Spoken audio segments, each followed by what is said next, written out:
Assalamualaikum dan salam sejahtera.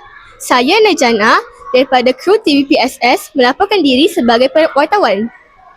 Pada 23 April 2026 hari Khamis telah berlangsung program Jom Baca bersama 10 minit peringkat Negeri Melaka 2026.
Assalamualaikum Cikgu.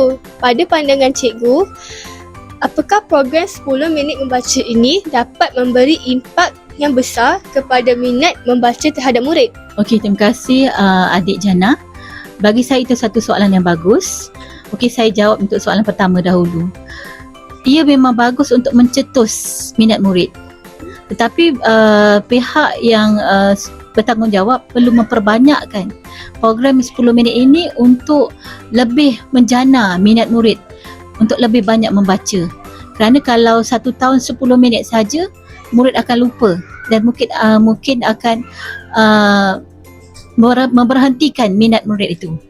Jadi kita kena perbanyakkan dan selalu membuat program 10 minit membaca ini pada murid. Dan adakah program ini dapat membantu murid untuk menambah bilangan catatan AINS? Dan soalan kedua bagi saya itu bagus. Jadi guru boleh spesifik untuk murid menambahkan bilangan catatan dalam rekod murid. Mungkin kita boleh gunakan untuk sebulan sekali program ini. Okey, itu saja pendapat saya. Terima kasih.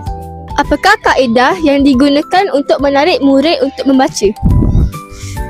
Kaedah atau aktiviti yang digunakan untuk menarik minat murid membaca ialah sudut bacaan dalam kelas. Antaranya ialah sudut bacaan dalam kelas lah. Sudut bacaan yang lengkap dengan buku cerita, buku bahan bukan cerita, akhbar, majalah, komik dan sebagainya. Oh, terima kasih.